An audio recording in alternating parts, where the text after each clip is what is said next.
Hey everybody, welcome to this week's live stream. We're rolling up on Christmas, so Merry Christmas to everybody. Hope everybody's ready for it. So today we're going to be casting some choya cactus in resin, and we're going to make some turning blanks.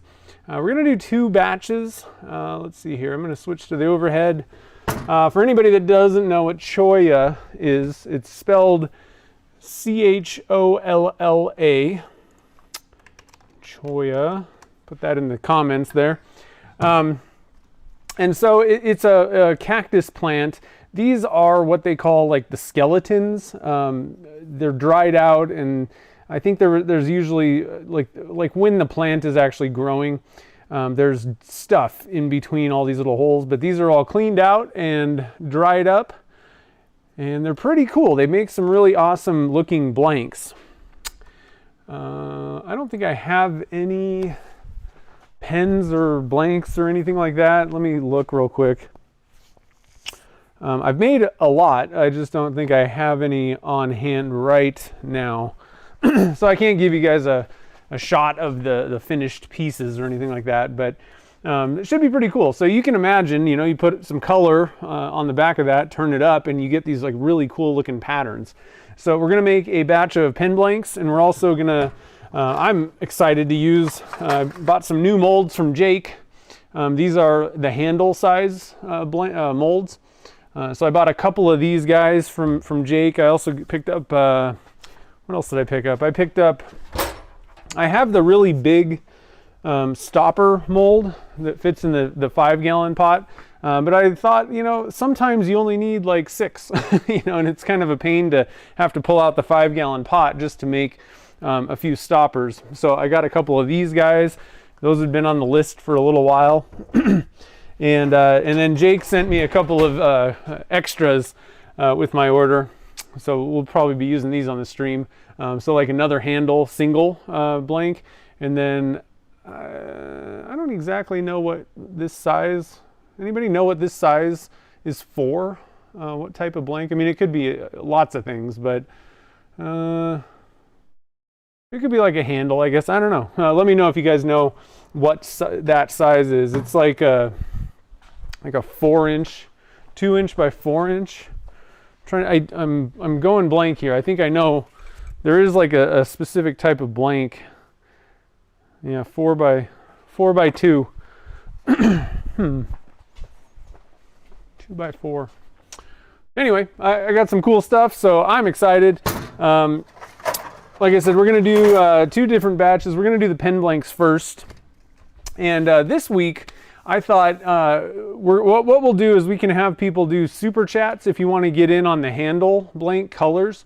But I wanted to do something a little bit special. So Mike McEwen has been here like pretty much every week unless he's got plans. And he keeps the chat you know, clean, kicks out all the miscreants. So what I wanted to do was give Mike the option. You can choose all the colors. So you have full control over what we're doing on the pen blanks. And again, so thank you for all the help doing all the, what do you call it? I can't think of the word. Monitoring the chat, whatever. Can't think, what is that? What does the wrench mean? I can't think of the word. But anyway, yeah, so let's see. Peter is here. Cool. Yeah, Merry Christmas to everyone. Yeah, like a call blank. Yeah, call blanks. I think that might be what they're for. Let's see here. I'm going to scroll up. I want to see. I think Mike was here first. And Kim's here. Steve's here. Old Man River. Mark's here. And Mike's here. Sweet. Homer Lex, Mike, Tony, and I think I got everybody. So let's see what is anybody, let's see here.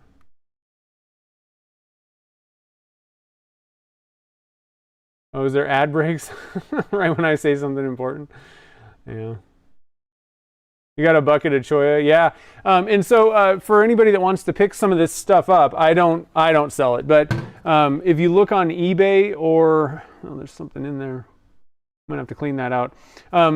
You can look on eBay or Etsy. I just actually replenished. I'm kind of at the bottom of the bucket for my choya, and so I went on eBay and found. I mean, you can get it for pretty cheap. I would say it's relatively cheap. It's not super cheap, but so inside here there's some junk. I don't know if you can see that.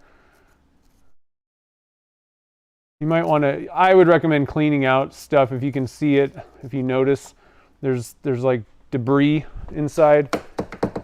And you can usually just kind of, I think the difference between certain sellers is some of them really clean it up well, which, and I'm not complaining about this piece right here, but the order that I just got, I mean, it's all like clean. It seemed like there was really no massive pieces that needed, you know, a lot of clean out on the inside.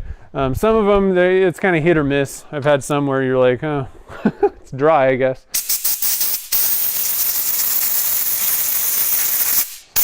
I'm just kind of trying to blow that out a little bit. You could cast it, I suppose, but it's not the most ideal to have debris in there. You'll get the best look, you know, if you clean that out and let the resin kind of flow inside there. So let's see here. Choya is fun though. And all I did was, let's see, let me put myself back onto the intro cam here. All that I did was dry these. I've tried stabilizing them. I don't really think that you're going to get a whole lot of bang for your buck and your time stabilizing this stuff. It doesn't really need it. It'll stay together just fine. And I've tried even dyeing it because it can look cool, but it's kind of, again, it's a hit or miss thing because this stuff is so dense that you really have to leave it under vacuum for a long time, let it soak for a long time, and you still aren't really going to get a whole lot of color in these usually. Sometimes you can, but it's like, it depends on which piece. Like some pieces you can get that, some pieces don't work out so well. So just to kind of let you know, all I did with these was just dry them out, or you know, they were already pretty much dry. But I just stuck them in the oven overnight, 225 Fahrenheit, just to kind of get any extra moisture that might be in there out, and you know, make them ready for casting. So you want to make sure that you're drying anything out that you're putting in, you know, putting resin in, or putting in resin. Otherwise, you can get some, you know, especially with Alumilite clear, urethane resins tend to react with water or moisture quite a bit. So let's see here. Ooh, we got a couple of super chats. Sweet. Kim wants blurple. Okay, so again, Mike's going to do the first round. He gets full access to the colors. And then you guys, for the super chats, you guys, those colors are going to go for the second one with the handles. All right, so let's see here. So Mike's going with 14 karat nugget, Yamagata red, Barney purple. Yeah, I don't have like I have a Barney-ish purple. I like the royal purple. I think that's probably the Barneyest purple of all the ones that I have. And that's a P-Town subby one. I don't think I have any other purples actually offhand. There's lilac purple. I don't think, well, I got this one, but it's the same color. So yeah, royal purple. We got the 14 karat and Yamagata, of course. That's going to be a good mix. Good mix. I like it. Let's see here. Yeah, it'll look like, yeah, a lot of times you'll get this color on like the outside and it looks, you're like, oh wow, that's really red. And then you cut into it and it's like, you know, like the white you know, of the choya. That's what it looks like when you kind of scrape it off.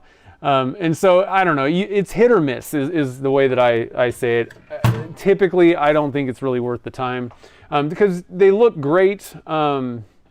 You know, you can add the color into the resin and then let the choya do its own thing, kind of thing.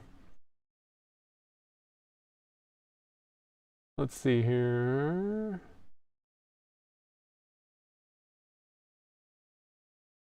Lonnie's here, nice. And Lisa. Lisa's new. Well, welcome. Moderating, yeah, there you go. Moderating the chat. I couldn't think of the, I'm like, what is that word? Let's see here. All right, so it looks like we're ready to roll. So we got our colors, we got everything. I'm gonna go with, now the one thing that I might need to do, well, one question also that I'm gonna ask Mike, because he gets, like I said, full reign over this batch. There's two different ways that you can do this, actually, also. So the way that this brick would work, let me go get a pen blank so it's very clear what's happening here. Well, I got a round one, but you get the gist. So depending on how you cut the blanks, now this, I like to make them 5 inches. You could technically do it either way. You could either cut your blanks out this way where they're like 6 inches long. I find that to be generally wasteful. Most people that are, making the kit pens, you can get 2 singles typically out of a 5-inch blank, or one longer one, or like a double, a kit like a cigar where it has two blanks, or you can get 2 singles, or one of the long ones. So I usually cut them this way. Now, depending on how you lay your choya out, especially for pen blanks, it doesn't matter, what kind of blank it is necessarily, but if we lay them all this way, you're going to get, blanks where they're turned and you're kind of seeing it like this, right? You're just kind of cutting in there and you're going to have these little pockets with color, and that's going to be kind of how your blank looks. It'll be running this way. But the other thing you could do is you can lay them the other way. And if you're cutting them out, the way that I like, the 5-inch long way, then what you're getting is like cross sections of these things. And that's actually pretty cool. So you can do it either way. Let's call this cross ways and we'll call this inline. So Mike, let me know which direction you want the choya. I would say we could maybe do a little bit of both, but I don't really think that's going to work so well. So just pick one or the other. But it's either way is really cool. One thing also to mention is you can do it, you don't necessarily have to use a brick mold. You could do like the singles. So like this one. And again, you can either lay your piece of choya in lengthwise, or what you can do is you can cut these, into like little 1-inch kind of deep things and just kind of place them in there. So you can do it either way with whatever kind of mold you got. But like I said, you get a little bit different look depending on how you do it, depending on how you lay them out. I might need to kind of slightly cut some of these back a little bit, possibly. I think they fit in this one, but let's see here. Ooh, Kevin's here, nice. Oh, and Jen's here too, cool. Okay, so inline. We're gonna do these guys inline. Cool. That's kind of the traditional way. I think that it doesn't matter, really, but I think that's what you usually kind of see people do. But like I said, I've done it both ways, and they both have their merits. So I'm gonna kind of get these like ready. For the most part, you could just do really just one layer, but I'm gonna double down. We'll have a little waste, but that's okay. Just kind of do it like that. Whatever, looking good. I think I might have to cut the other one. So, and I bought there's all, when you go and buy these online, there's all kinds of different lengths and diameters. I ended up buying the 3/4, it's like 3/4 inch or less is kind of, I think, the way that most of the listings mentioned it. And it's general, but it's about 3/4 inch or so, maybe 1 inch or less. And then I could see there was like 5-inch long ones, there was 6-inch long ones, there was 12-inch long ones. So you can kind of, have at it with whatever you want to do, especially depending on what kind of blank. There's also bigger ones, larger diameter, like up to like 1.5 or something like that, 1 inch, 1.5. So there's all kinds of different options out there for which ones you want to do. And it's pretty cool. But luckily it's pretty readily available. Sometimes it can be a little tough to find that, but I think that lately, I would say like, I don't know, 10 years ago, it wasn't like you could just run on eBay necessarily and find this stuff like every time. But it seems like there was quite a few sellers, so it shouldn't be too tough to track this stuff down.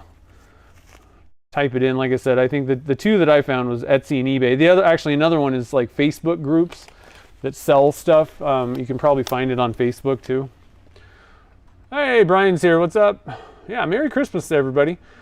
We've already kicked off the Christmasing a little bit. We had family in town for a few days. Had some people in town, so we were kind of doing a little bit of fun family stuff, and then we got tomorrow and Christmas Day kind of with more like just our parents kind of thing. I will tell you what, I'm going to need to diet once Christmas is over. I'm just going to say next year. We'll work on that, all the extra weight that I think I've already gained like 5 pounds at least. That's what Christmas is all about, right? All right, so today's date is 12/23. So close to Christmas. Does everybody have all their gifts? Has anybody like got like, you know, the one more day of making stuff today, or a couple days of making gifts? I actually have. I was gonna make a bottle opener. I might do that today. I kind of need to get work done though, so it's tough. But I think it was a couple nights ago we had people over, and I cracked open. I have one of these are the magnetic bottle openers from stainless bottle stoppers, and so there's a little magnet in there, and it's kind of cool. So you crack it, and it holds on to the cap for you. The only drawback to this bottle opener, let me go grab the other one. They sell a couple different ones. If I can find the other one. I think I have one over here. The only drawback, do I have one?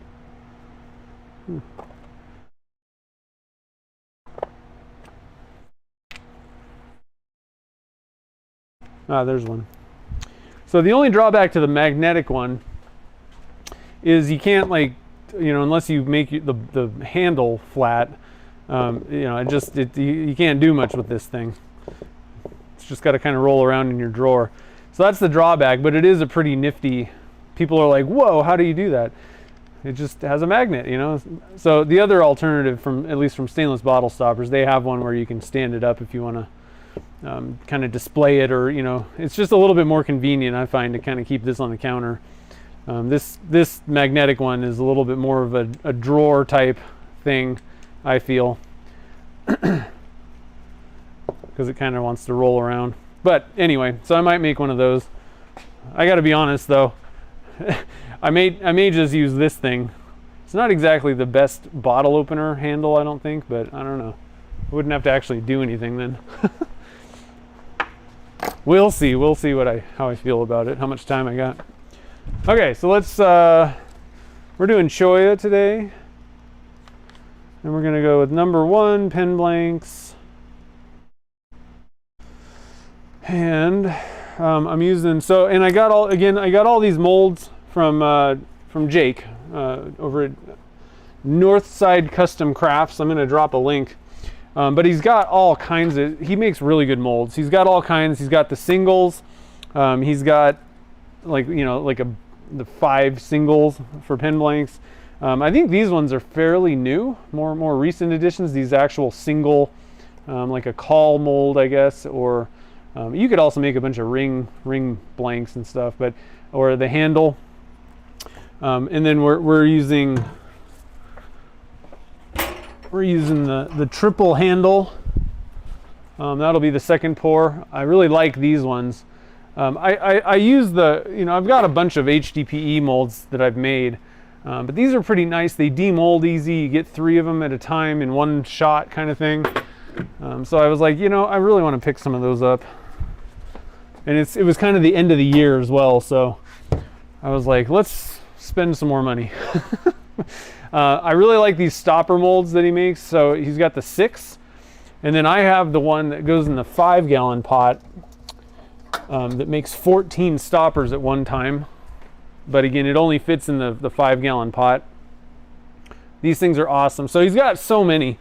So make sure to head over to northsidecustomcrafts.com. He really needs to get, I wonder if, he didn't do this, did he? Jake Blanks? That would be really smart. Oh, he needs to get that. JakeBlanks.com. So anyway, I'll get you guys the link. And I'm just going to go to our products page.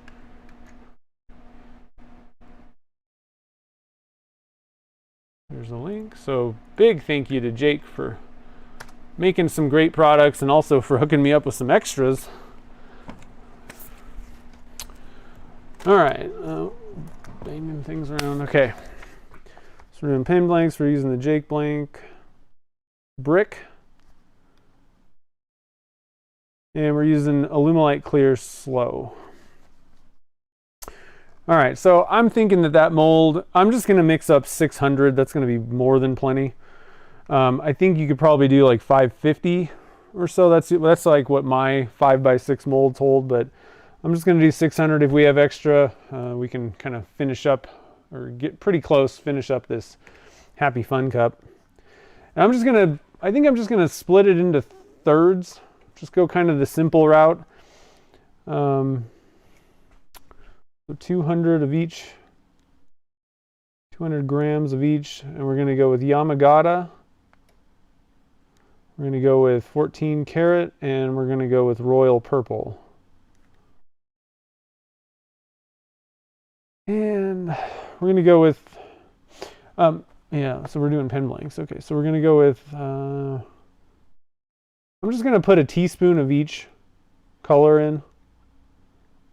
I could probably get away with a little bit less than that, but I've been kind of, for a good effect, I've kind of boiled it down to a good starting point that's going to be more than likely plenty of mica powder is about half teaspoon per 100 grams. That's a pretty good ratio for pen blanks. But when we get to the handle blanks, you know, handles don't have tubes and all that junk in the middle usually. So with those, you could really play around with doing lighter, you know, amounts of.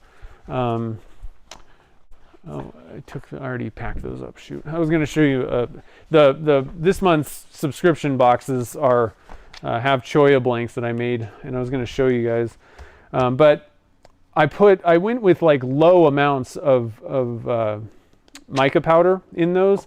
And it's really interesting because especially for handles or bottle stoppers with like choya or maybe pine cones or other things like that, if you put less in, you're going to get a little bit of that color, but it'll be kind of diminished, the color, the actual physical color, but it'll have that kind of pearly effect and you'll have depth, a lot more depth than if you're putting, you know, teaspoons of it in. Then it's just going to look like the pearl, and you won't have a whole lot of depth like seeing down in next to like the choya and all that stuff. So you can kind of play around with how much mica powder you're putting in. Typically for pen blanks, you're going to want to load them up because you don't want to have to see that, you know, see through them basically. You're either going to have to paint the tubes or, you know, do something at that point. So, but it's up to you. I mean, you know, you can paint the inside of the blank and cover up glue splotches and tubes and all that stuff, no problem. Okay, so that's all good.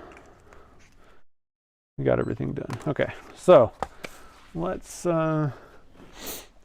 mix up, let's see here, 600. I'm gonna grab this guy. Grab ourselves a mixing cup, get it on there. Let's see what's going on in the chat here. Mark's finishing some decorative cardboard boxes for gifts. That's pretty cool. Yeah, there's so many things you can do with like a laser, 3D printer, and a CNC. Like if you have all three of those things, plus you got like, you know, tools like a lathe or something like that, man, you can pretty much make anything you want. Yeah, I've been using Jake's molds for quite a while now. They do work quite well. I haven't really had any issues. I have had a couple of rips. I will mention one thing on the big, and it's really not that big of a deal, and this kind of thing happens. So I'm not pointing out flaws or something like that, but one thing that has happened is I've had some splits. I don't know if you guys can you see that? Let me zoom in a little bit. I have had some splits on these outside, you know, and it's usually this kind of in this corner, I think. I've got two of these. I did repair one of these already, I think. Where's that at? Yeah, oh, I guess it was, yeah, so I had a little bit of a split on the inside here. And that's mostly because I'm not particularly careful demolding these. And I think that if I'm embedding things, so I don't generally use spray release, like a mold release spray, when I'm embedding things, because I don't want to get that stuff on the material itself. But if you ever do get like a little bit of a rip, because it is a little thin on these kind of outside things, all you have to do, if you have some silicone, just mix a little bit up, stick it in there, and the beauty is it'll repair it. So, you know, like I said, I don't think this is like a defect or anything. It's just there's a little bit of wear that happens. But if there is a little bit of a tear or something like that, I don't know if you guys can see in there, that red, that's a different silicone that I used. And it'll glue itself back together, because silicone, the way that it works, nothing else sticks to silicone but silicone. So you can always repair a tear or anything like that, no problem. And you know, I bet you Jake would even repair it if you asked him. But if you do have some silicone on hand, you can just, like I said, mix up a tiny bit, stick it in there, which I have to fix this one at some point. And you can get it fixed. So just, that's the one thing that I'd kind of keep your eye on. Just watch out a little bit. Try to be as careful as you can when you're demolding these things. But it's not like it matters, you know, because you can fix it. Okay, here we go. Zero that out. I'm going to zoom this back out. You can kind of see what I'm doing. Francisco, what's up? What are you up to, man? Are you ready for Christmas? You guys have been pretty busy. I've been watching your guys' Instagram feed. You have been all over it at different pen events.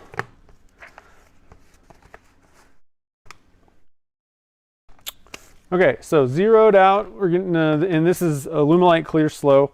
It doesn't have a label on it because I buy the 10-gallon kits, and I ask every once in a while. I switch these. These are the ones that I keep, you know, filling from the 10-gallon kits. And for some reason, they don't send me. I ask for jugs, like replacement jugs, every once in a while, like empty ones, and they don't send the labels. And I'm like, that's not helpful, really. But I mean, it's fine. It doesn't matter. But I like to have labels so people know what I'm like using, you know. But it's just Alumilite Clear Slow. All right, so we need to do 300 grams times 2. We'll just get here 300 grams of part A. This is a 1-to-1 mix ratio, so 300 of each. And Alumilite Clear Slow, it's got about a 12 or so minute working time. Somewhere in that neighborhood. It depends on the temperature in the shop. Reasonable amount of time to work, but it also locks in your color swirls and all that kind of good stuff fast. It's in and out of the pressure pot in a few hours rather than like overnight with some of these epoxies. So it's a pretty good resin. Turns excellent. Polishes well.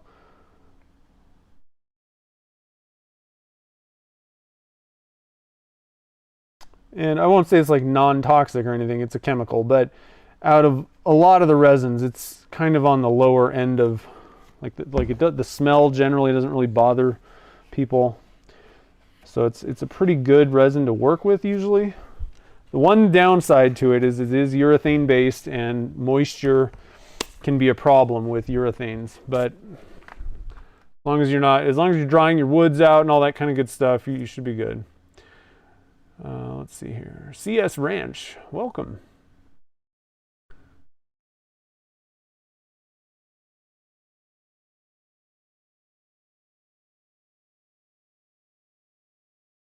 Yeah, demolding can be murder on silicone molds sometimes, but I think it would be a little bit difficult to like with my Gatling molds, like if you got like something torn way down, I mean, unless it just ripped in half, like you might actually, if you had a problem inside, you might be better off cutting it open basically and then trying to fix it. But it'd be a little bit difficult to fix something like this unless it was just like a tear up on top or something like that. But some things can be a little bit more difficult, but generally you can use pretty much like any silicone. Just mix a little bit up, or if you're making a mold and you got one that's ripped, just with some of that excess, and you don't need much, you just stick a little on there, set it aside, and it'll fix it right up for you. So pretty easy to fix things if anything does go wrong. And just like the I don't know, for anybody that doesn't know, the way that I demold these the Gatling molds, I grab an air hose and I just kind of push, push the silicone aside, the blank would be in there, and I just hit it with air and they fly out basically. You can use that same idea. It doesn't have to be some round thing, because otherwise it'd be really difficult to get these blanks out of this. So air is pretty much the only way to go.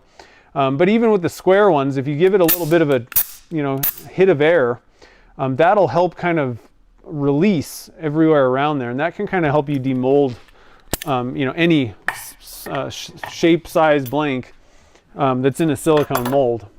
Even, I mean, heck, you can even do that in an HDPE mold, just to try and get a little bit of air to pop the thing, kind of break things loose a little bit. So just a couple little tricks to share there. Lelia's here. What's up?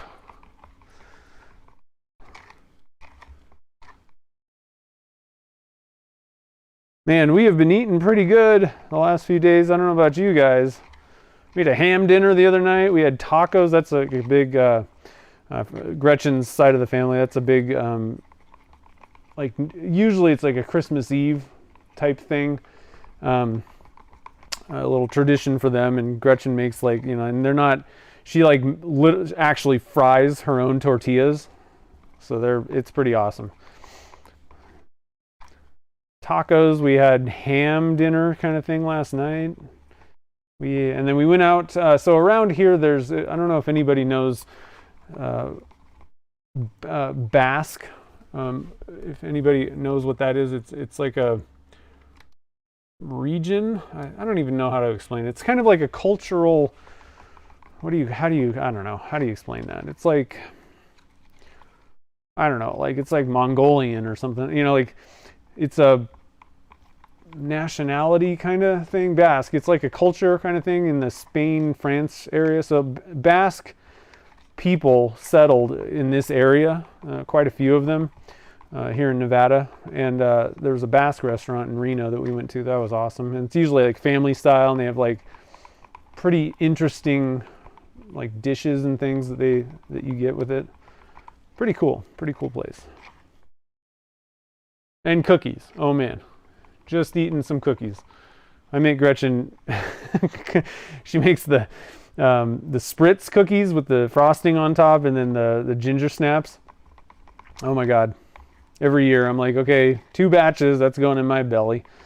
And then you make some for yourself too.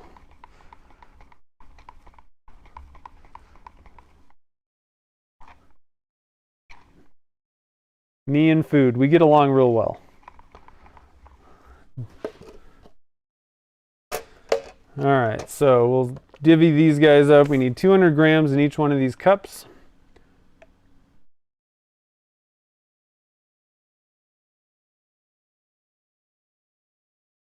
Or so, it doesn't have to be perfect.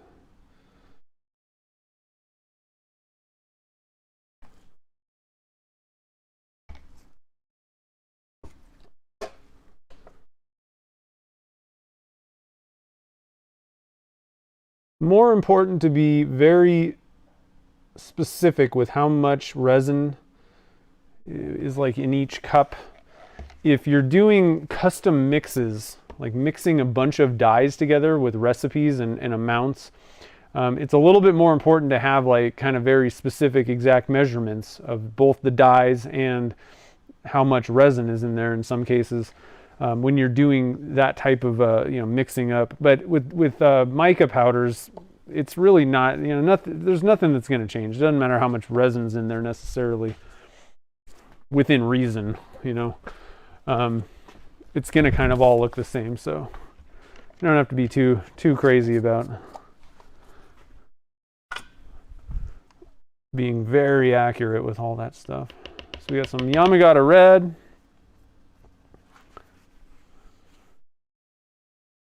Ethnic group. There you go. There you go.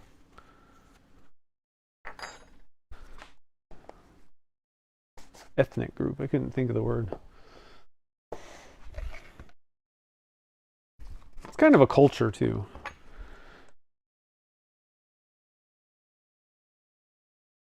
That stuff gets all over the place.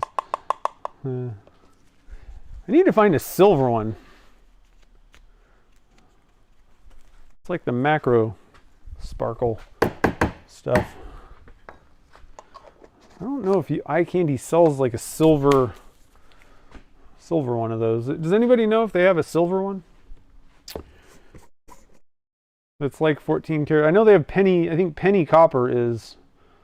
I believe it's the same type of thing. Haven't opened. I just bought a jug of that. I haven't opened it yet. I'm pretty sure penny copper is the same type of thing, but I don't know if they have a silver one.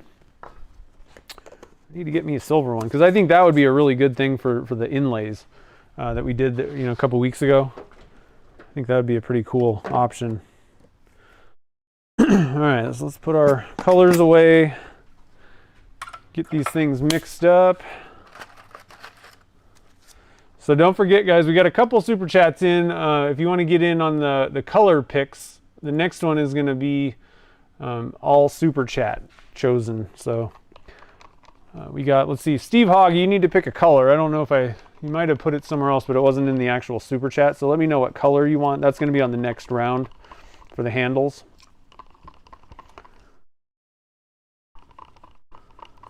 Okay, so we got some gold. Penny copper is the same, okay. They call me Mr. Gold. Yep.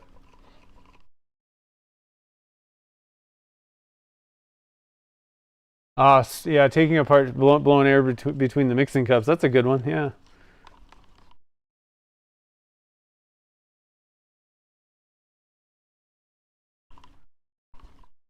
Yeah, and I think as far as I know, so for the repairing silicone, there's two types of silicone. There's tin cure, T-I-N cure, and there's platinum cure. And I don't even think it matters, if you stay with, if you got a mold that was tin cure silicone.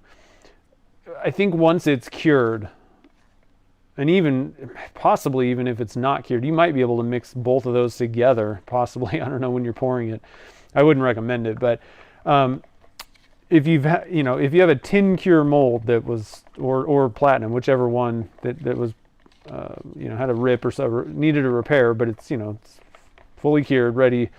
I'm pretty sure you can just use any kind of silicone rubber to repair it. It should stick to itself no matter what, or stick to the silicone. I typically go with there is a difference between those two. Tin cure, generally those things are a little bit more platinum cure, every once in a while certain things can cause a cure inhibition, which a good example actually is I bought some glue sticks. And it makes me really not so happy, but I bought this huge box of glue sticks that every time I use them, where the silicone comes in contact with that specific glue, it caused cure inhibitions. It was like tacky, sticky, not cured. It didn't matter because it was like on the top surface and I just wipe it off. But things like that can cause, like random things can cause cure inhibition with platinum cure. Silicones. Tin cure generally are they will cure no matter what. They're better at curing without any issues. I don't have massive issues. It's just every once in a while you'll run into problems, you know. Actually, Lelia, Kim was the first one. She had Blurple already, so pick another color, if you will. Sorry about that. It's kind of hard. I wish there was a place that you could kind of show the you know, what people picked, but I only have it on, like, I have a little I don't know, interface thing on my you know, whatever my thing. A dark blue, that's a good one. Cool.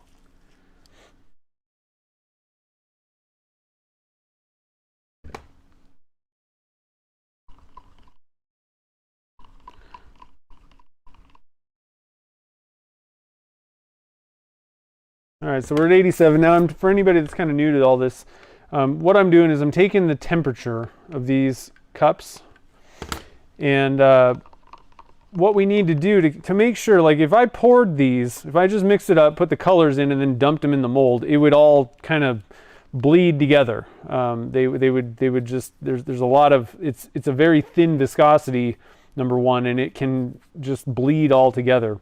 So what we're doing is we're waiting closer to the end of the working time, and as it starts warming up and it starts getting closer to the end of the working time, it's going to thicken. So with Alumilite Clear Slow, I generally find you're usually okay if you are above 95 degrees Fahrenheit. It depends, and things kind of change, especially if it's warmer in your shop. I usually will wait longer, you know, for a higher temperature. But so the temperature doesn't matter. It's just it's a gauge. It's a repeatable gauge of at what point in the working time we're at. How far is this in before it's going to start setting up? And so temperature is the most consistent way to measure that. You could use time, but if your shop temperature was always consistent, you could most likely use time, like use a timer, and get fairly close to a fairly consistent time, you know, when it's time to pour, and not getting bleeding. But the problem is you don't know how long it takes you to stir to mix the resin together. So that's a component that can kind of change. Whereas this temperature thing, regardless of how long I sat there, you know, stirring the pot up, when it's like 95, and I'm actually going to wait till like 105 probably for this one. I find that to be a pretty good one. Good temperature to pour at in a brick mold like this. So like 105, I know that I can repeat that every single time, and it's regardless of what I was doing, mixing or any of that kind of stuff. So temperature is a good consistent way to measure like when to pour. But like I said, when the temperature starts changing, you know, I would wait a lot longer if it was like 100 degrees in the shop, you know, ambient temperature. I would wait quite a bit longer, like probably like 120 Fahrenheit before I was going to pour it, because the reason for that is because it's still thinner. The higher the temperature, the ambient temperature, and you know, the resin sitting in the jug in the shop, it's going to be a thinner viscosity just sitting in the jug if it's like 100 degrees versus 69 or 68 is what it is right now. It's just sitting in the jug. It's starting at a thicker viscosity anyway.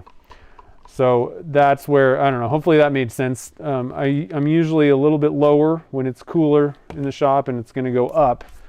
And that's just when I want to start pouring my resin. Hopefully that made sense. That was kind of a roundabout way of explaining that. Sorry about that. Let's see here. Lelia, Angel Blue. I'm not sure what color that is, but we're going to go with, is that one of the eye candy colors? I don't have every eye candy color.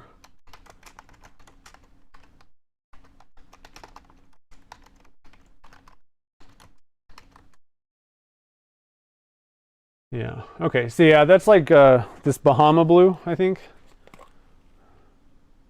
I think that's pretty much, it's as close as I've got, basically. So that's cool. We got Bahama Blue, And let's see, we had Blorple and a dark blue. We got one of my favorite dark blues is, well, I got two of them, Nocon blue from eye candy, and I also really like the sapphire blue. Similar, I would say Nocon's a little darker, so I think we're going to go with that, but Sapphire's a good one from P-Town. All right, so I'm shooting for, like I said, around 100, 105, something like that. We're at 101. I'll wait just a little bit longer, but I'm going to get my mold ready. And we should have a decent amount of extra today, so we'll have our Happy Fun cup ready right there. And I like to put my molds on a little, this is like a 1/2 inch piece of HDPE, just so I can get my fingers under it to pick it up, to put it in the pressure pot. So we're 103.5 there. See what this one's at, 104, so we're pretty much right there. One's a little lower. One's only about 100, but that's okay.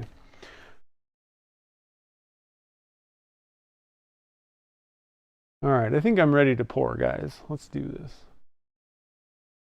Dunkin silver. Huh. I need to look at the comments. Somebody was talking about Plat 25. That's what I use for most of mine.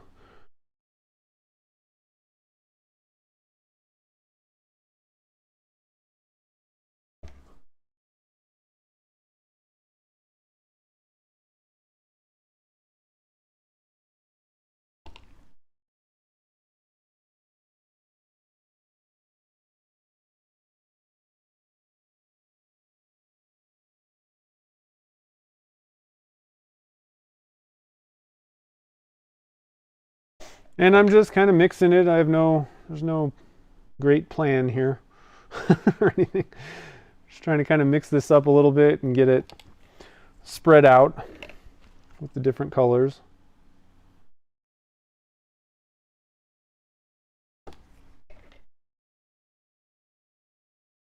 Keeping an eye on my depth in the mold as well.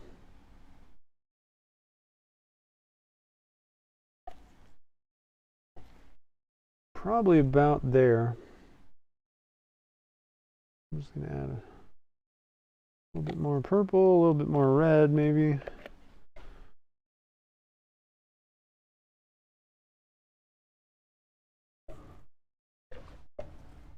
And one of the cool things about the choya is the colors will kind of drip down in through those holes. So the choya itself actually is going to do some of the like mixing or whatever for you. You don't really have to mess around with stirring it or doing any of that. Should be fairly well mixed. All right, so I'm going to switch to this camera. You can kind of see what I'm just going to pop it in here. I got a flat wooden disc at the bottom there. I think, yeah, that's fine. I'm gonna just do a little bit more of this purple here. Kind of top it off. Pop this down in. Now, you definitely want to, if you're using a silicone mold, you definitely need to have a flat surface in the bottom of your pressure pot. Pretty much every pressure pot has kind of a curved, like a dished bottom. And if I were to just stick the mold in there with no flat surface, when you pressurize it, it's gonna force that silicone to kind of match that dishing shape. So whatever shape it's sitting on, your silicone mold's gonna the pressure's gonna force it to kind of conform to that shape. So you wanna make sure you have a flat disc of some sort. They sell, like Turner's Warehouse sells some HDPE ones that are really good. You can just make a disc out of wood. That's what is in this one. But either way, or you could use one of these caddies. That's another way to go. Just to grab a caddy and just put that on there. I'm going to do that actually on the next one. But the alternative is these like just discs. You can buy these things for either the 2.5 gallon or the 5. There's a bigger one at Turner's Warehouse. Or like I said, just make your own. Get a piece of plywood. It should be, you know, the plywood should be nice and flat, and then just cut it into a kind of a circle, and then you'll be good to go. But you do want to make sure to do that. It took me a while to figure out what I would demold blanks, and they would be like bent, like I called them banana blanks, and I could not for the life of me figure out. I'm like, what is going on with these things? Is the mold messed up, or, you know? Then I finally figured out that it perfectly matches the bottom curvature of the pressure pot, and I was like, oh, the pressure, you know, all that stuff. So just make sure that you're aware of that. Now, if you want curved blanks, you know, that might be a good way to get it.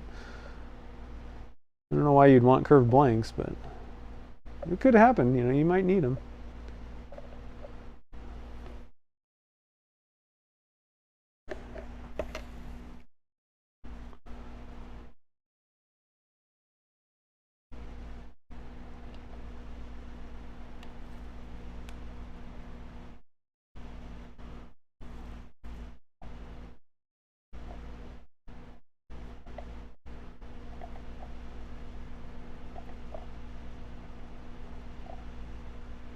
All right, that's good enough. Got a little bit of cleanup to do here. Should have put my little mat down. All right, so the next round is going to be handle blanks. We've got some super chats already in to pick colors. So last call for color choices. If you want to get in on the color picks, super chat now. Just let me know what color you want. We already have Blurple, which is the blue to purple color shift. We've got like a kind of a light blue. We've got a dark blue. And I don't know, is Steve Hogg still here? I didn't see if he put a color or not.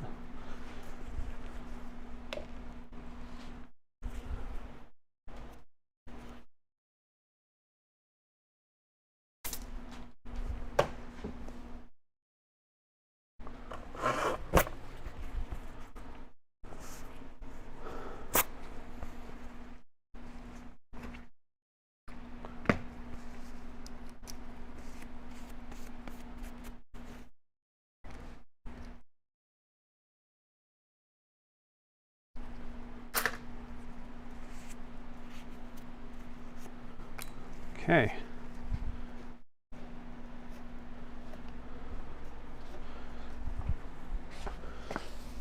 All right, we got things under control here. Ready for round two. Actually, I'm gonna try and clean some of this stuff up really quickly here. Problem I have with leaving this stuff is I end up sticking the cups in it, and then they stick, and I've actually knocked over cups because of sticky resin being on there. So I really just don't like having messes all over the place, because it either gets all over my clothes or it causes other issues. So we're just going to do a little bit of cleanup here. We don't like mishaps. All right, number two. Mike's in for some gold. All right, which kind of gold? Do you want the nugget, or do you want, I got goldenrod, I got Olympic gold. I really like that Olympic gold. It's a good one for like if you're going for like gold, you know, that kind of standard gold. I actually also have another one called Aztec gold. Is this thing open? It's more like, remember what was the other one? We used that quite a bit from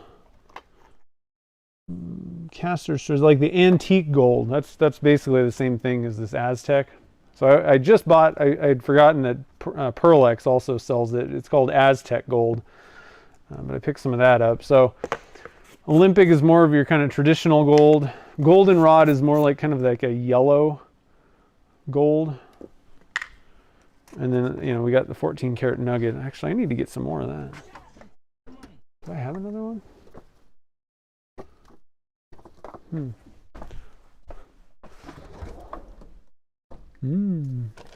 Oh, I do. We're good. We're good.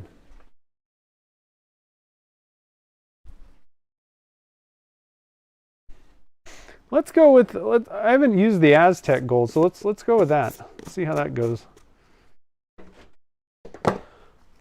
Just ordered that not too long ago, so give us something new to look at, you know. All right, so we got Aztec gold, we got light blue, we got dark blue, we've got blurple, and let's see here, and we still need Steve. I think Steve might have left.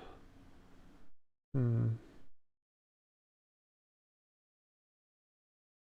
gonna scroll up a little ways here.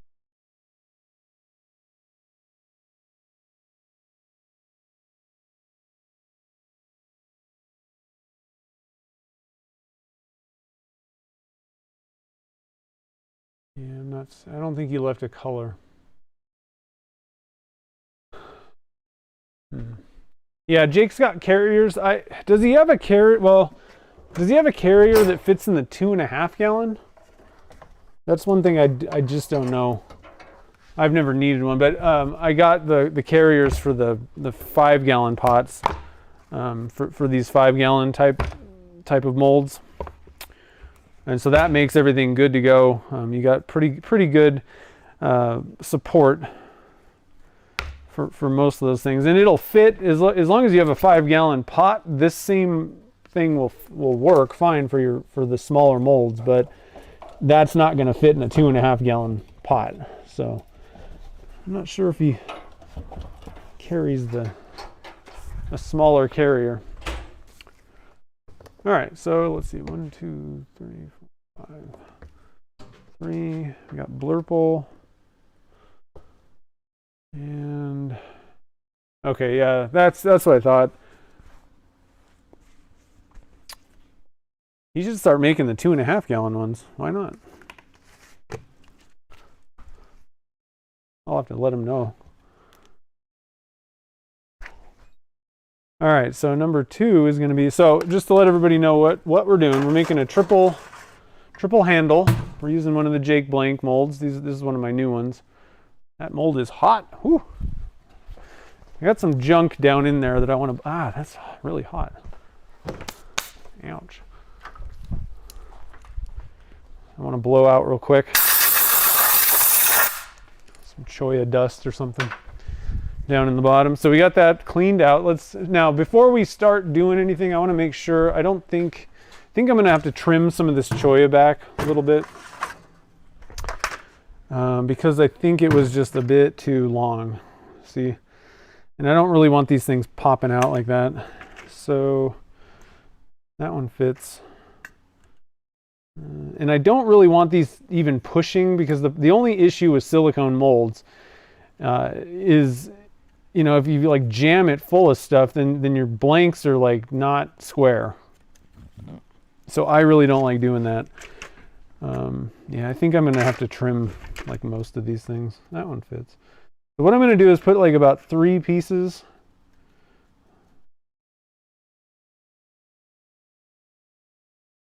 Yeah, I think we're gonna do 3 pieces in each one. Let's see if we can get any of these. Yeah, that one's really too long. Too long. I meant to do this before the stream, but that didn't happen. I had to do my physical therapy exercises. That's definitely not going to fit. Okay. That one fits. I think we're going to need to switch these.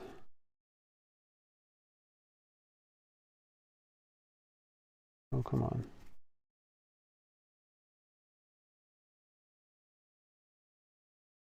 And kind of like that. That'll work. That was really too long. Okay, so I gotta trim at least 3 of these guys. I might even trim all of them and maybe try to jam a couple more pieces in there. What else? Jake's here. What's up, man? Merry Christmas. We're using your mold. Finally got, and actually we used one of the other ones, the brick pen blank mold before. So let me go, and I'm just going to go to the disc sander real quick and just kind of shave these down a little bit on the ends, make them fit a little bit better. So Jake, pick a color, man. Pick a color. Okay, Jake says green. There we go. Do you have a specific green that you want? Let me know. I'll be right back. I'm going to put you guys on mute for a second while I trim these things.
Okay, we got these guys trimmed down.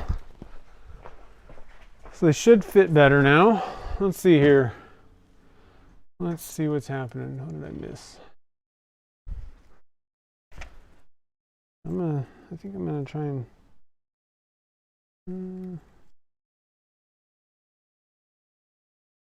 maybe kind of do that. You don't have to be perfect. It's not a. There's gonna be plenty of coolness going on. There, I think that's good actually. The 3 and that one. Toss those guys in there. Actually, put this mold back in. I'm gonna pop this back in the oven here. Keep everything nice and warm. There.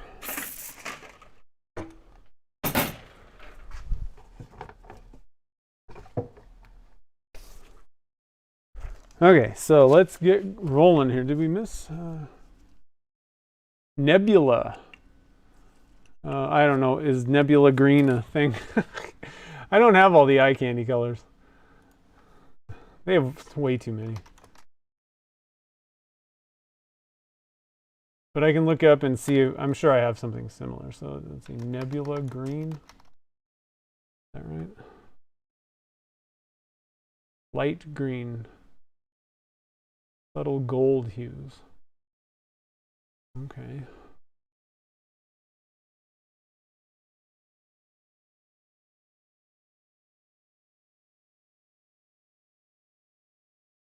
Let's see. I want to get a bigger picture of this. All right. I think we can make that very easily. It looks like it's basically just green mica powder mixed with some probably gold interference. So let's make our own. We're gonna go with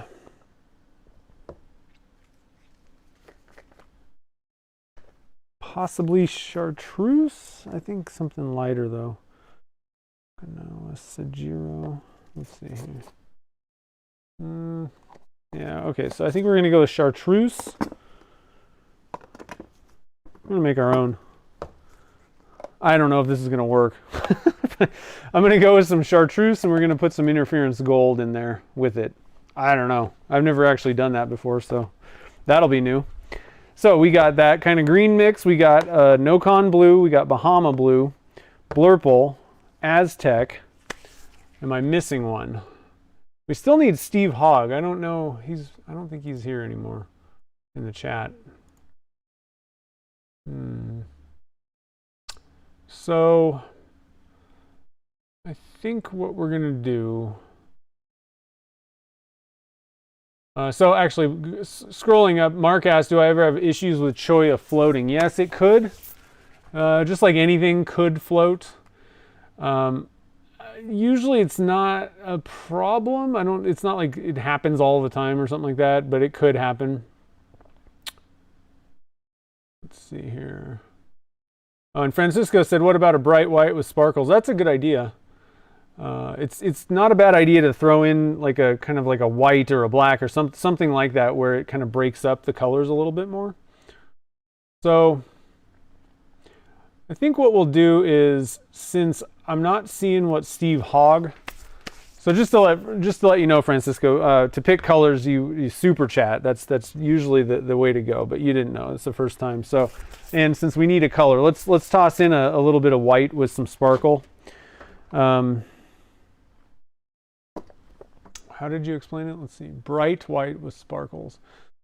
So let's just go with a dye and add some. Let's do some. I've never done this before. Let's do something a little different. Usually I'd add like a macro sparkle or something like that, or even micro pearl. Let's try or micro starlight. Let's try starlight glitter with white. I've never done that before. So this is, usually I'd go for something like this. These are like the super small holographic, little glitters. And those are great for adding just a little bit of bling to anything basically. But I haven't used my starlight glitter, and this stuff really packs a punch. It's awesome. It's just bigger chunks of that kind of holographic stuff. So let's do that. We'll add a little bit of white with some sparkle in there. Starlight glitter. And of course, the Starlight, Micro Starlight, and the Blurple are all available on my website if anybody is like, oh, I need to have that in my resin cast. Okay, so we're going to do, let's see, we got 1, 2, 3, 4, 7 colors, guys. 7. And I don't have a clue how much each one of those things holds. Let's see, but I have cast a few blanks in them, and I pretty much, yeah, so it looks like about 700, what is that divided by 3? Kind of a weird number. Yeah, 233. I think you could estimate like 240. I think 700 is probably plenty, but let's go with 240 grams for each one of those. So it's 3 blanks. So just let you guys know. Pull this back out. I'm gonna estimate 240 for each one of these, and so that'll give us 240 times 3, 720. That should be plenty. I think I did 700 and that was fine with just resin. So, but I do want to have a little extra for our Happy Fun Cup. So we'll do that. So 720. Where am I at here? Let me get my things rolling here. Number 2, we're doing handle blanks. And I was mentioning before, we were talking about the pen blanks and how much mica. I'm going to go light on all these. Okay, so I want it to have depth. The white's not going to be particularly light. That'll be a little bit like a kind of a solid. But with all these other ones, I'm going to go for a pretty small amount of mica powder in each one. It'll give you the colors, but it'll be kind of see-through, so you can kind of really get that depth with your choya. Jake's 3 handle, I'm just going to call that, and then we're using Illumilite Clear Slow. So we're going with 720. We got how many colors? 7? 1, 2, 3, 4, 5, 6, 7, guys. Is that right? Wait, this is 1, 2, 3, 4, 5, 6. I think we have more than that, don't we? 1, 2, 3, 4. I guess so. Oops. 1, 2, 3, 4. Okay, I think we're covered. There's 6. 1, 2. Okay, 6 colors is what we're doing. And I'm just gonna go with I think we're gonna go with even. Let's see, what's 720 divided by 6? Yeah, that'll work. 120 each. It's easy that way. You can get kind of crazy doing like some amount. Like I could maybe see if especially if I wasn't putting the starlight glitter in this, if I was just adding some white streaks, I'd probably drop the amount of white down. You just don't necessarily need that for an accent color. 1, 2, 3, 6, 120. And then we're doing, let's see here, white dye plus starlight. We're doing blurple. And so Kim, do you want the, with like the blue to purple color shift powder plus the purple dye in there? Is that how you want me to do it? That's what I usually do, but we could just go with the blurple if you wanted that more aurora effect. Where it'd be kind of milky, cloudy kind of, but it has that aurora effect. But if you add the blue, or I mean the purple dye in with it, then it gets you that really dark purple. Let's see, we're doing Aztec Gold. That's from Pearl X. We're doing Nocon, that's a eye candy. We're doing Bahama Blue, that's kind of a light one from P-Town. And we're doing Chartreuse plus Interference Gold mixed together. We're going to see if we can recreate that. Which one was it called? Nebula Green. I think we can do it. And at a fraction of the cost. I'm just kidding. Michael DeQuattro, how's it going? Add the dye. Okay, cool. Taquitos sound good. I could handle some taquitos right now. Okay, so let's get this started. Let's mix this stuff up. I'm gonna get the slightly bigger cup here. And I'm gonna get I think I'm gonna get my cups kind of ready. This is a good way if, I don't think I really need to do this. It's not like fully necessary, but I don't think it's a bad idea either. So let's see, 5 and then, in fact, I think I'm gonna mix up even more. What I wanna do is, I don't think that I just wanna leave 120 grams in the bottom of the mixing cup. So I'm gonna actually mix up more than I need and make sure that I can get 120, in each one of these cups, like full amounts. Which means I'm gonna have the problem is you just can't get every single gram of resin off the sides and bottom.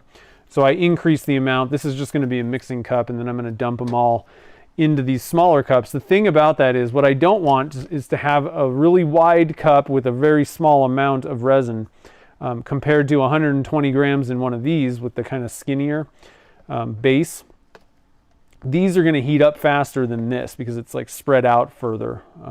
The more kind of compact in a ball the resin is, the faster it heats up during the working time. So I'm just going to add more resin to the start and then keep everything equal so that they all, rise in temperature equally.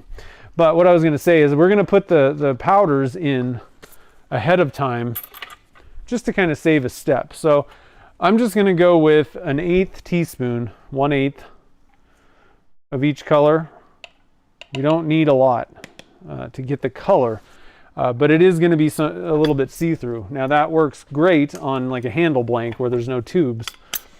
That can be a little bit more problematic on kit pens where you have tubes. Going lighter on bespoke pens, that's okay. We don't have any issues because there's no tube.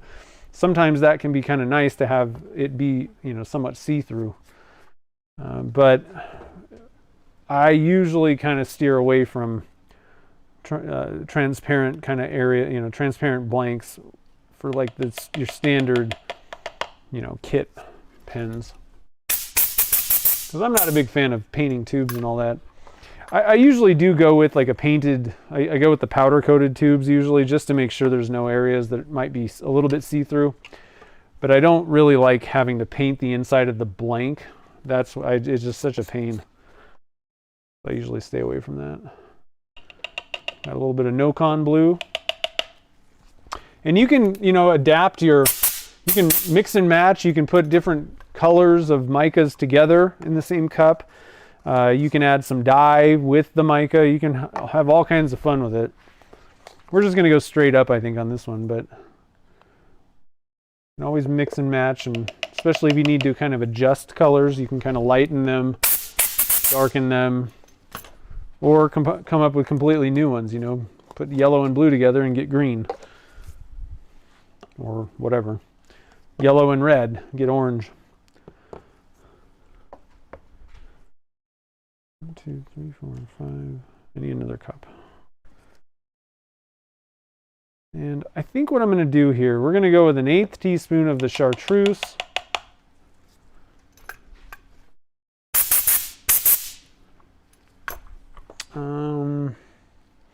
I don't know. I'm gonna do equal 1/8 of each, the chartreuse and the interference. I don't think we need that much though. I'm gonna do like a 1/16 teaspoon. I'm just gonna kind of fill this halfway. This is very not accurate, but I just want to put a little bit of this gold stuff in to start, and we can add more if we really feel like we need it, but I think that should be good enough.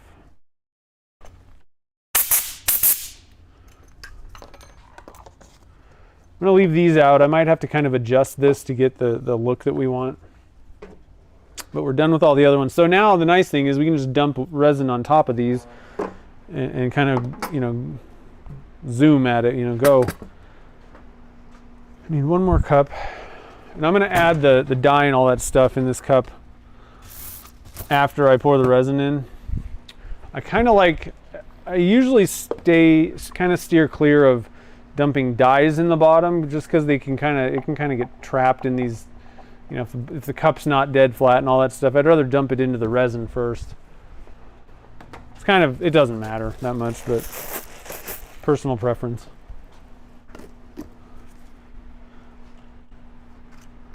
Okay, let's get some resin going here. What did I miss here? What did I miss?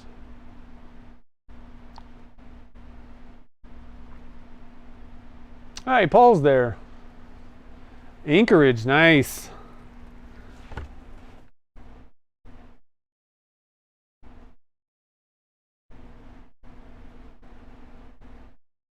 Okay, I don't think I missed anything. I just wanted to catch up on the chat, make sure I'm not missing any action, All right, so we need, let's see here. Hold on.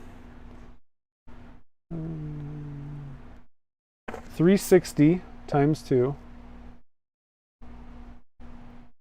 Oh, went a little over, that's fine. 366. No big deal.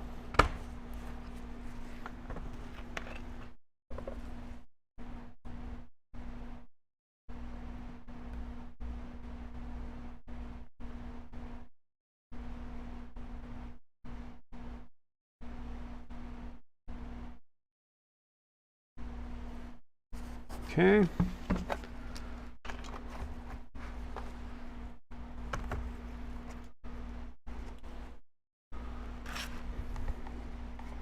Get to stirring this up here. These are going to be some wicked looking blanks. All these colors, it's going to be cool.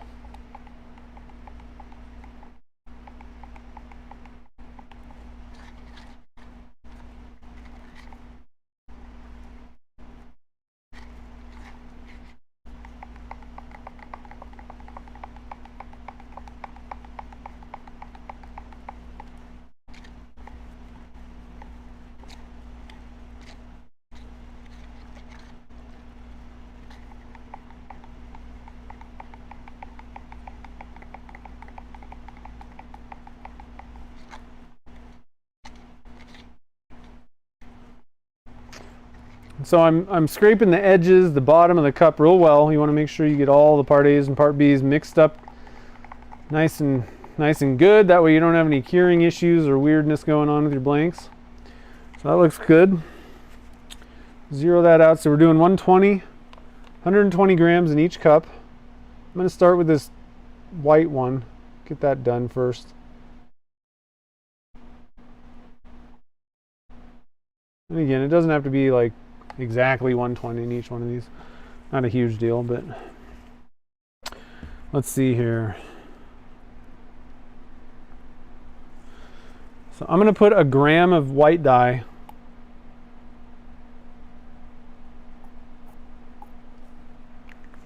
I'm going to go with a gram, and then I'm just going to go with an 1/8 teaspoon of this Starlight.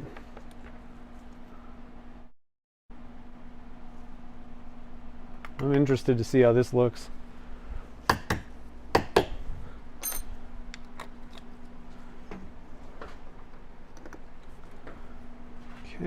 put that aside. I'm going to do this one next, so we can kind of see what we're working with here.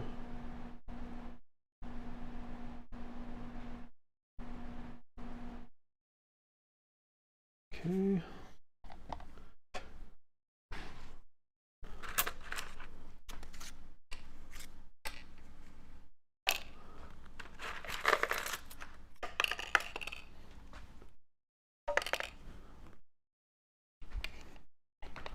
Mix this up and see if I'm even in the ballpark with nebula. Oh yeah, totally. I think we figured out what nebula green is made of. Yeah, that's perfect. It's green, but it does have a little bit of gold looking stuff going on in there.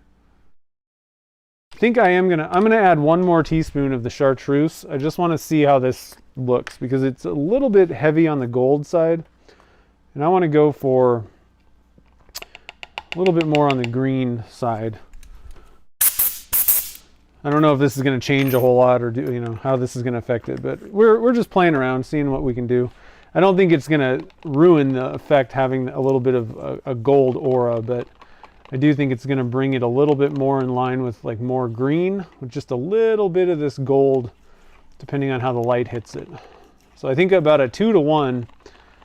1 to 1 is not bad, but I think a 2 to 1 is a little bit more subtle with the gold tone. A little bit more of the green. I don't know. I've never seen nebula green in person, so I don't know exactly how that ends up looking, but we'll see in the end.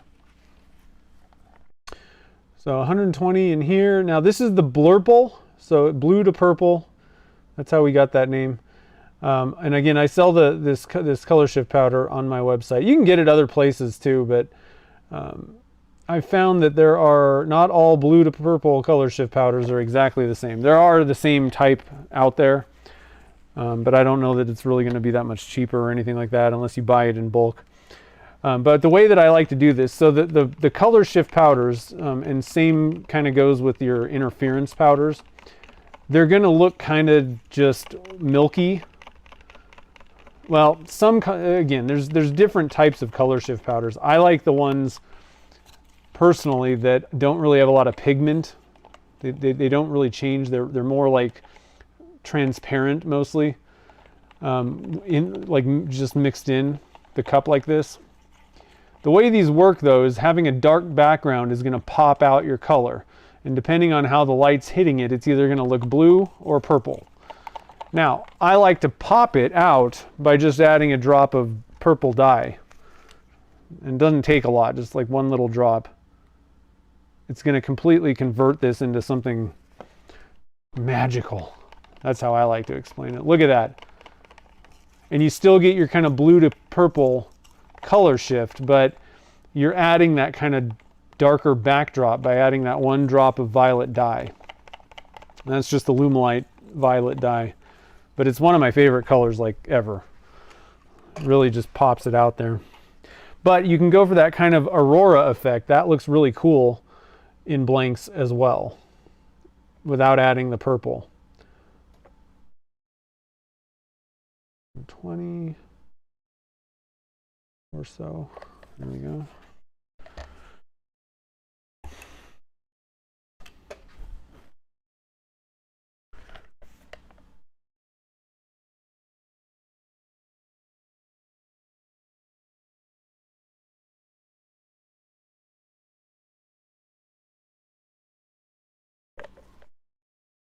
And one more, and we're good to go.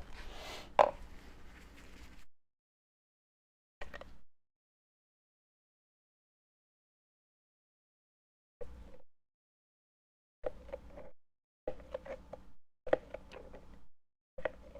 don't know if we're going to get to 120 in this one, but probably needed to go a little bit more in this mixing cup. But we're close enough. I don't think we're going to be short on resin for the mold or anything. Almost. We got 114. That's close enough. Okay. Put that to the side. Put this purple away. Put these guys out of my face.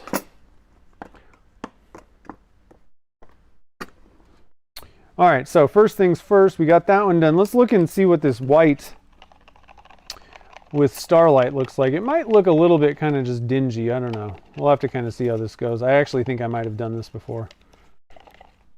But I think once you turn into it, because it looks kind of just like garbage right now. Sorry. But I think once you turn into it, I think it's going to be kind of an interesting thing where you'll get these kind of specks popping out. I do think I'm going to add another gram of white dye to this though, just to make it a little bit more like opaque. Double the amount of white.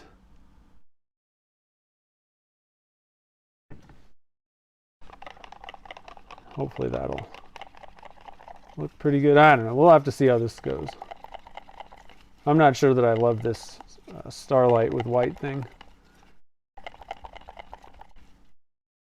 Not much we can do now though. I don't think it's going to look bad. It's just not as exciting as I was hoping.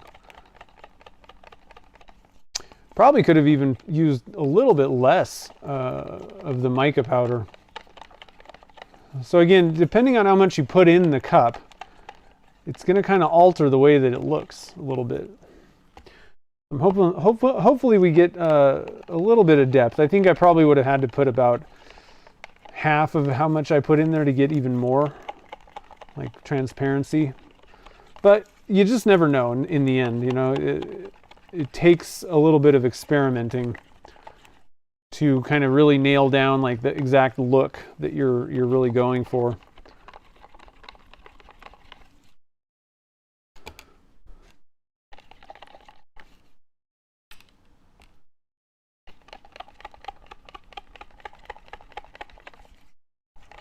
This Bahama blue is a kind of a newer color from P-Town, and I really like this one. It's almost like the mica is a little bit different. It's almost a little chunkier or something, or glittery. I don't know. It's an interesting color though. It's a good addition. Okay, so we got all our colors. Let's see what temperature we're at here. I think we got a little bit of time left. They don't feel very warm, so maybe 80 something, 87. So again, I'm going to wait till about 105. I'm going to mark that down also. I like to put this in my notes, what temperature I poured at, and what the ambient temperature in the shop is as well.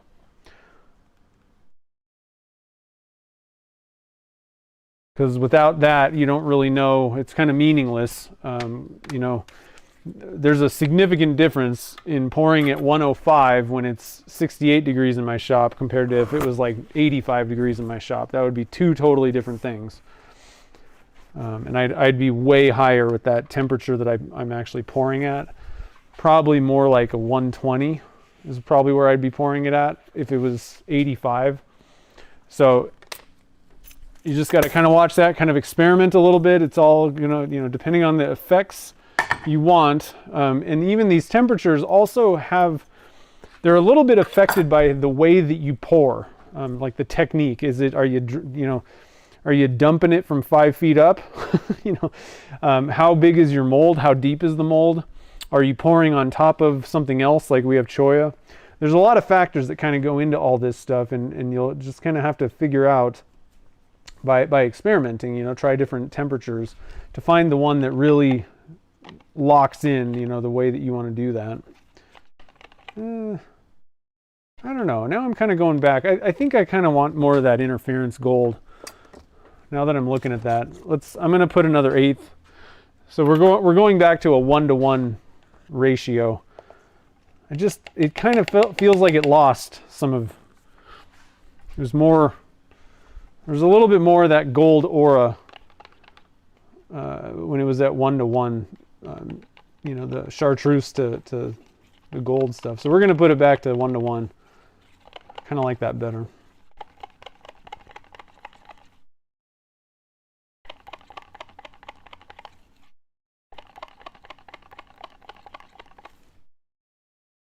All right, now I have a few little notes that I need to make.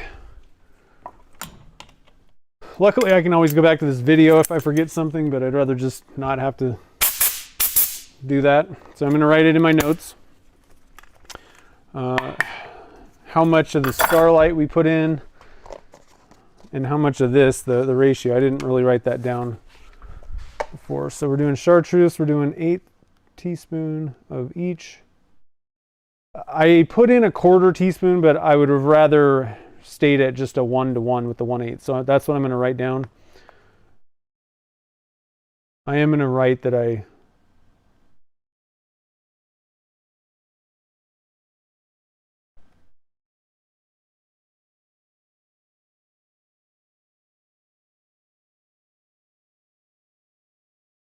yeah, Bahama. So 1/8, 1/8, 1/8, 1/8 plus 1 drop violet, and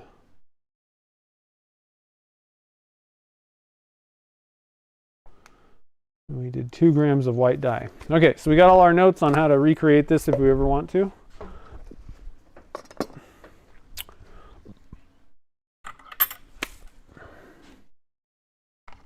Not certain about this white.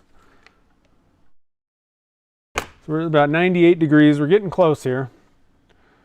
Kid Cooper, what's up, man? Merry Christmas. Yeah, jump in. I'm happy you were able to make it.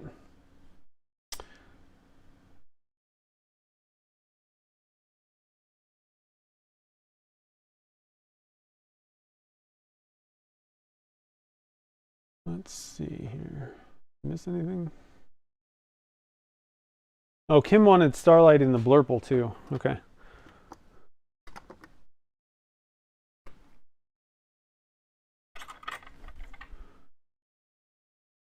Oh, I just dumped it all over the place.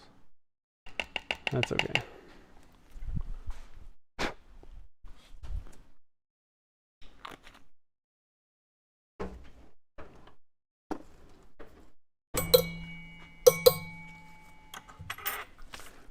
Okay. Should be getting pretty close here, I think. Again, the temperature I'm shooting for is about 105. We're at 102. I think we're pretty much, I think we could start pouring. One thing to keep in mind is the more colors you have, the more cups you need to pour, basically. You might need to, I don't think in this case I need to do this, but you might need to start pouring earlier to make sure that you have enough time, like so it's not setting up on you as you're trying to pour it. I'm going to put this little thing down so I don't have to clean up afterwards. All right, so, and again, I'm just going to kind of have at it here. And I just pour over the lip. I don't really care. Not a big deal to me.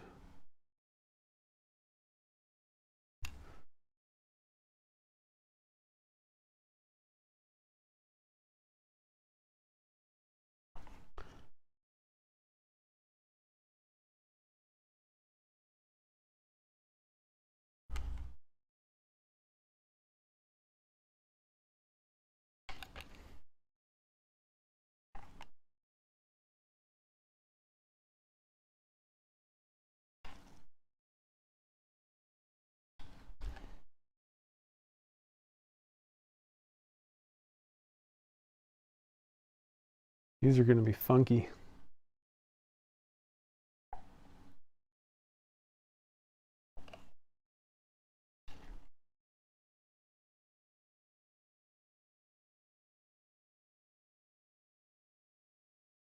Like I said, it's kind of nice having the choya in there because it'll kind of filter out, you know, you're not just dumping the resin right on top of each layer. You're kind of, it's filtering through a little bit, so you get a pretty good breakup. You don't have to worry about it clumping or doing anything weird. You're getting a good mix, basically, without doing anything. So you can pretty much have at it and pour however you want. If you've got choya or something like that in your mold. Pine cones is another good one. It'll just kind of filter down in. As opposed to just dumping resin in, you know, without choya or anything else in there. Sometimes it can, especially with how deep this mold is, it can kind of tend to want to bleed a little bit more.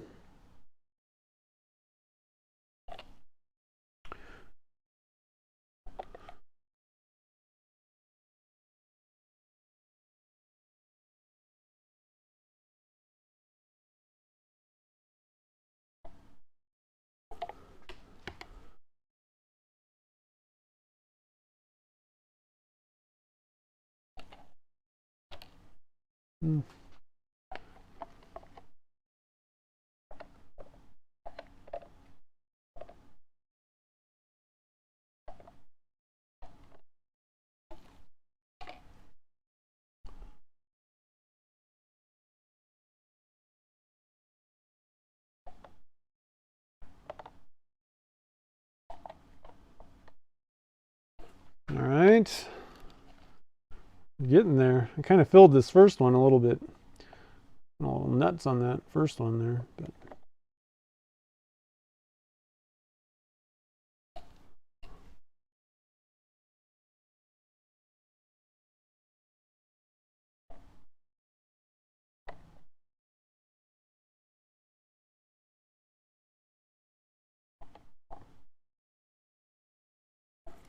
yeah, so I probably could have mixed up a little bit more resin.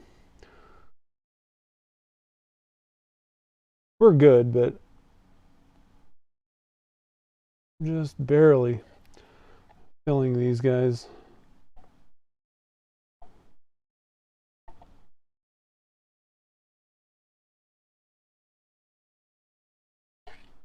Okay, I think we're good to go. Wipe my fingers off a little bit here. We got nothing left over for the fun cup though. That's a little bit sad. I'm gonna do a little consolidating here so I can get to the mold.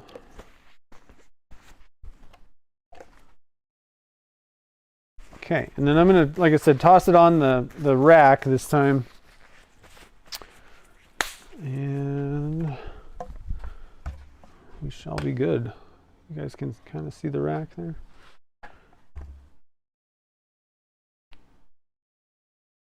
Oh, so Jake, we were talking about it. I think you need to add mold carriers that fit in the 2.5 gallon pots to the website. I think people would love it. Okay, and I'm just popping this in one of these pots back here.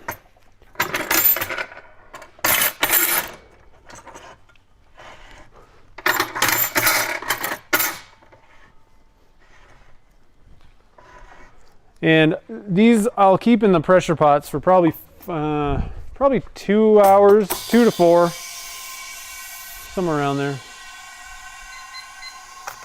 Probably 2 hours is going to be plenty, and then I can release the pressure and probably demold them. It's easier for larger bricks of things like that, as opposed to, like, at this point I pretty much leave the Gatling molds in overnight, typically. They demold a little bit easier, and things kind of just tend to work out. The one thing I have, the one issue I have with pulling out the Gatling mold pen blanks a little bit early is, you know, they're round, and you really kind of want to keep these things straight, right? So even if you demolded these in like 2 hours, the resin may still be a little bit soft because it's a fairly small blank. You know, 3/4 inch diameter is not very thick, and you still might, it may be a little bit soft. So if you pull those out and just kind of slap them on the desk, and maybe they're on an angle or something like that, they technically could kind of bend. And I'd rather make sure that I keep these pen blanks, you know, straight as possible. It's not going to guarantee that they're always going to be dead straight, but you can kind of be guaranteed that if you pull them a little bit early and they're soft and they're not sitting perfectly flat for some reason, that you could get some extra bending going on that you really don't want. And that can be really problematic in, you know, if you've got one of the tall blanks, like the 8.5 inch long blanks or even longer, you know, you could end up with a pretty bowed blank if it in the right circumstances. So you're a little bit better off leaving it in there a little longer, I think, on these pen blanks, just to make sure everything stays nice and flat the way that it's supposed to be. Plus, I find it easier to demold if I just leave it overnight. So just to let you know. Yeah, Kevin, I was using Alumilite Clear Slow on these. Most of the time, that's what I'm using. I mean, I use that probably 90% of the time for most things. However, there are cases where, like, I use deep pour. I kind of stick to mostly Alumilite for almost everything at this point. One of their, you know, versions. I like the Amazing Clearcast Plus if I'm going for a dead clear type of casting. And if I'm going for hybrid blanks, like a hybrid handle where there's kind of a smooth surface on the burl part, I just find that epoxies tend to grab onto smoother objects a little better than urethane. So that Amazing Clearcast Plus, that's an epoxy based resin, whereas Alumilite Clear Slow is urethane. I use deep pour for certain things. You have a 2-hour working time. It turns excellent. The only drawback is you gotta, it's gonna have to stay in the pressure pot for, depending on what it is, for quite a while. In some cases, like a couple days. So but there's reasons to use certain resins, and I usually find that Alumilite Clear Slow does exactly what I want for 90% of what I'm making.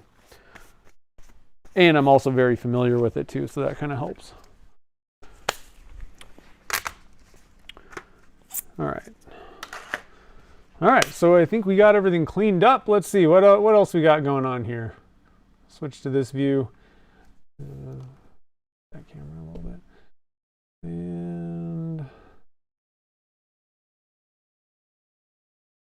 nice. Yeah, I don't necessarily need a carrier. I just thought, oh, we were mentioning that you had the 5-gallon, this is to Jake, by the way, the 5-gallon carriers, but if you got a 2.5-gallon mold, you know, it'd be nice to have a little carrier maybe. Who knows? You turned the first fun cup last week. Nice, that's cool. Yeah, they're fun. It's a, you know, if you're casting and you have excess, I mean, why not just dump it into a cup? And I don't pressurize it, because technically you really want to pressurize Alumilite Clear Slow, because it sets up so fast that the air bubbles can't get out. But, you know, whatever. It's doing something with the spare resin. And for me, my focus is I want the blanks to turn out good. And if I'm fumbling around trying to get a stupid extra fun cup in the thing, I'd rather focus my efforts and time and make sure that I get the blanks that I'm actually trying to make done, and then whatever, I'll just dump some resin in a cup. And for the most part, I mean, even if there's some air bubbles, who cares? It's, you know, depending on what you're making, it's not even going to make any difference. Now, in some of the transparent areas, so, you know, you can kind of see some air bubbles in that area right there. But, I mean, it actually looks kind of cool for this, you know, but I just turned this little cup which is a really simple, easy project to make. You can make like a lidded box, or you could even just cut the thing up into pen blanks or do whatever you want, you know. But it's a pretty cool project, and I think it's a really fun one. Again, excess, you know, spare leftover resin. If you haven't gotten into hollowing anything yet, I think that's a really good blank to just chuck up and start hollowing. You know, have a little bit of fun with it on your lathe. And if you do get into hollowing, I definitely recommend, you know, especially for resin turning, definitely recommend picking up the number 5, or the, what is this called? The number 1 hollower. Number 2 hollower? What the hell is it called? I don't know what it's called. Number 1, it's the number 1 hollower, isn't it? I haven't thought about that for a while.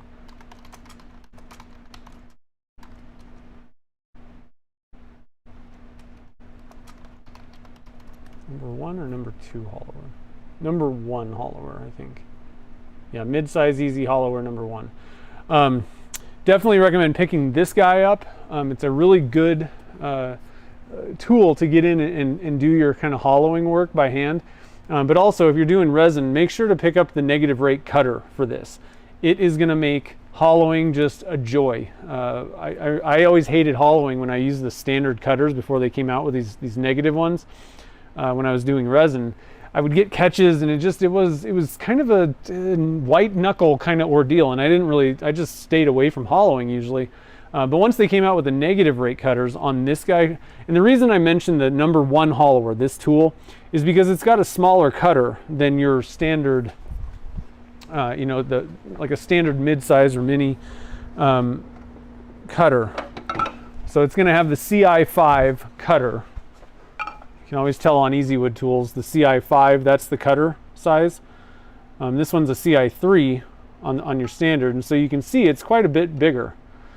And the reason that that's important, let's say, is because it's going to have a little bit less, like a smaller diameter, smaller, you know, radius, is going to be like less of the cutter is actually engaged in the turning in the blank.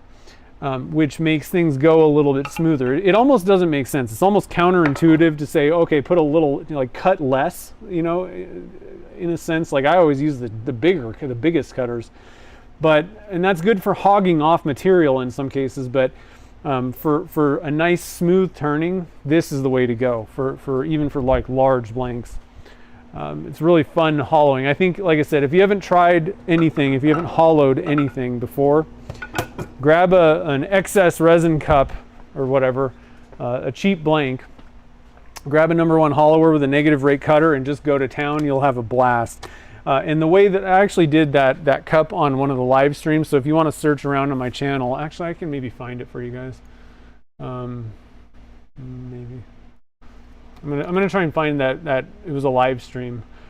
Just again, for anybody that, I always encourage people, if you haven't tried hollowing or you're afraid of it or whatever, you know, because don't think you like it, definitely try the negative rate cutters on resin, and I think you're gonna really have fun. At this point, that's probably my favorite turning. You can just kind of get lost in it, you know. Let me see if I can find that, and I'll drop a link to that video. It was a while ago though. Oh, hold on a minute. Oh man, what's going on here? Latest. Huh. Oh, this is not working so well. Huh. Well, that's not right. What is going on here? Sorry guys. Just wait one. There we go, live. 1 second, I think I can find it. There it is. Pencil pot.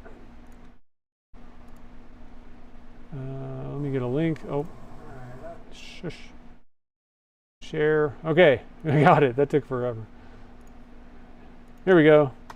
So there's a link to that if anybody's interested in seeing how I turn that. It's simple. All I used was a Forstner bit to hog out most of the stuff, and then you just go in with a hollower and shape the inside. But it's so much fun. Now you will probably want to get, if you don't have one yet, you'll probably want to get a 4-jaw chuck.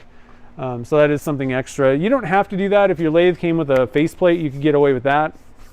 I think the 4-jaw chuck's just a little bit easier to deal with, but and nice to have on hand. But you don't need to have that. You can even just use like a glue block on a faceplate type thing. You can't get away with doing it between centers, but you could probably turn. I'm trying to think if there's any other ways without a faceplate. Well, one way that you could do it, this might be a little bit on the sketchy side. You maybe could get away with using, if you have the bottle stopper mandrel, and then just drill in a hole. It'd be a little bit on the sketchy side with the work holding. You're not really holding by much necessarily. But if you were kind of careful, you might be able to get away with it that way. I think that might be a little bit, I would not really want to do that personally. If you can get a 4-jaw chuck, that's by far the best way to do it. But if you guys try it out, if you haven't hollowed and you try something out, let me know either in the comments, next time or whenever, or if you post pictures of what you make, tag me in that on like Instagram or Facebook, and let me know, because it's always kind of fun seeing what people kind of get into. A lot of people I find kind of get into pens first, and then kind of branch out a little bit sometimes to your jars and bowls and all that kind of stuff. And it's pretty fun, especially like, I don't know, for me, hollowing is one of those kind of just fun turning things that I think a lot of people would enjoy. It's just kind of a very relaxing kind of thing, do it, take a little bit off, see where you're at, and it's a pretty fun turning activity, let's say, for me anyway. Oh, the cup split in half. Yeah, so that's the one issue. One thing to let you guys know also for people that are just kind of getting into casting and don't really know, multiple layered pours. So the resin is not going to like bond molecularly to itself or whatever. It's not like a chemical bond. It's a mechanical bond, which means, if you were pouring, let's say that I wanted to pour, a black, like half of this black and then the top half like, clear or I don't know, something, two different distinct pours. If you're going to do that kind of thing, the best way to do it is to pour the second pour. So, you would pour the black in first, put it in the pressure pot, let it fully cure, then take it out. What I would recommend is if you're doing that, then pour the next round immediately. Pour it, right on top of that. As soon as you can pull it out of the pressure pot, pour that second layer. Bare minimum, do the second pour within 24 hours. That's going to give you the best results, where they're still kind of both curing and you get a better bond. If it's been sitting there forever, like if you waited a week and you wanted to cap this off or something like that, I would scuff it up with sandpaper, and that way it'll give it something for that resin to kind of grab onto, some grooves. In this case, I'm not sanding, I'm not doing anything. Generally, it's gonna probably be okay, but you do need to kind of be a little bit careful when you're turning, because these things can kind of peel apart, because again, there's not necessarily like a mechanical bond. The one thing I will say though is the surface is kind of rough because we aren't pressurizing it. The surface layer does have like those kind of like little air bubble areas. So it is a little bit rougher, but it is a little bit on the sketchy side. So just be careful if you're doing multiple layer pours like that. It may tend to want to kind of come apart. And if it starts coming apart, or if you see a big kind of crack area, just douse it with a bunch of CA glue right off the bat. If there's like an actual crack you can see, that can kind of help keep things together. So, but it does suck. It can happen, definitely. I didn't have any issues on the one I turned, and I sell these. For anybody that doesn't know, I'll fill up a cup and then this will go on my website. I just sell these for like 20 bucks. Kind of a simple, you can do whatever you want with it. It's kind of just excess, so I kind of keep them cheap. So you can buy them, but, what was I going to say about that? Yeah. Well, and I haven't had anybody that has bought one from me say that they like totally came apart. Did you buy yours or did you make that one, Michael, yourself? I'm not sure. Top of the old. Yeah. So anyway, guys, I hope you enjoyed this. I can't wait to see how these things turn out. So I don't know when I'm going to actually get these things like cut, demolded and all that kind of stuff, because we got, Christmas stuff going on the next couple days. I may be able to get into the shop. I just don't. The thing is, we have family things going on tomorrow. I don't know when they start. So if I have time, I may be able to get to the shop, get these things demolded and even cut possibly tomorrow. If not, then I don't know. In the next few days, I'll post, sometime after Christmas, I'll post the demolding and some results. Oh, you made it yourself? Yeah. So, and I'm not saying that there's no right or wrong way. All I'm doing is dumping it in there. But if it's been a while and you want to make sure, maybe scuff up that top level and then maybe blow it out so there's no dust. But scuff up that top level and then, for the next pour, it'll be ready. You can like pre-scuff it whenever it kind of cures up. And that way that next layer will have something to kind of grab onto a little bit if you want to do that. Cool. Yeah, Merry Christmas to everybody. I hope for everybody that celebrates Christmas, have a very happy Christmas. For anything else, happy holidays for whatever things that you celebrate. And of course, Happy New Year to everybody. That's coming up. We are going to have a stream. I'm going to pull up my calendar real quick. So yeah, we'll have a stream on the 30th. And all of these blanks are going to be available. I'm going to put them in the limited editions or whatever thing on my website.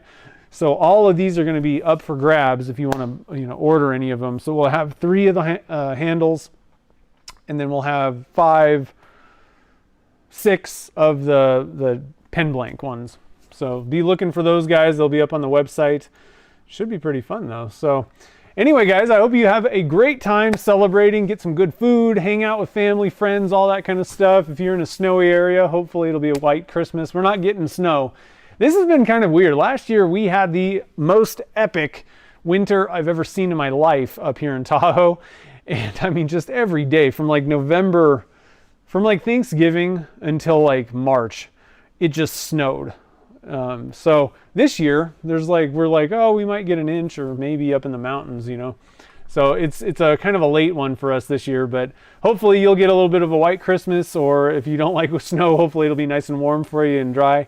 But anyway, guys, I'll see you next week on the stream. And like I said, I'll get these results, the demolding and all that stuff, posted as soon as I can for you guys up on Instagram, YouTube Shorts, and TikTok. So anyway, guys, have a very Merry Christmas, Happy Holidays, and I will see you guys all on the next stream. Oh, and before I go, thank you to everybody that super chatted. I appreciate all the support, guys. You picked some awesome colors, so I can't wait to see these things come out of the pressure pot. So I'll see you guys next week, and again, Happy Holidays to everybody.